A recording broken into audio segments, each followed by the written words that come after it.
السلام عليكم ورحمة الله وبركاته. ازيك يا حبايب قلبي؟ هنعمل مع بعض الغدا. طبعا ده البصل بتاع المحشي. طبعا مخلطات زي ما انتم شايفين، وحطيت توم ونقلب كويس لغاية ما ياخد اللون الذهبي، ونحط الطماطم.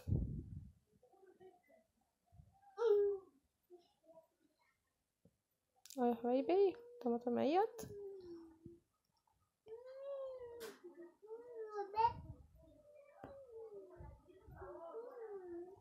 هنحط البهارات بتاعتنا طبعا، كزبرة، فلفل اسمر، كمون، ملح.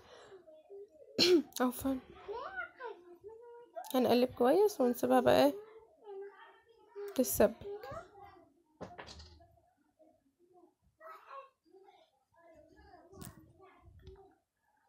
ده الكرنب يا حبايب قلبي بعد ما انا سلقته وغسلته ومقطعه طبعا. ده الفراخ بتاعتي. طبعا انتوا عارفين التتبيله بتاعتي اللي انا بتبل بيها الفراخ يا حبايبي. الفراخ اهي ندخلها الفرن. ده المحشي طبعا النور كان قطع فما عرفتش اصور المقطع ده. الفراخ يا حبايب قلبي بعد ما انا طلعتها من الفرن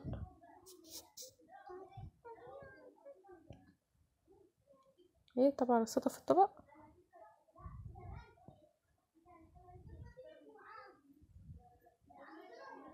ريحتها جميله جدا.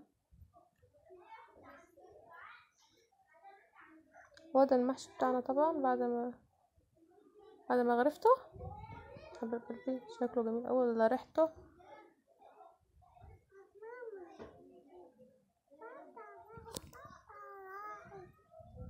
اتفضلوا معانا يا حبايب قلبي. يا رب الاكل يعجبكم وينول اعجابكم. مع السلامه يا حبايب قلبي.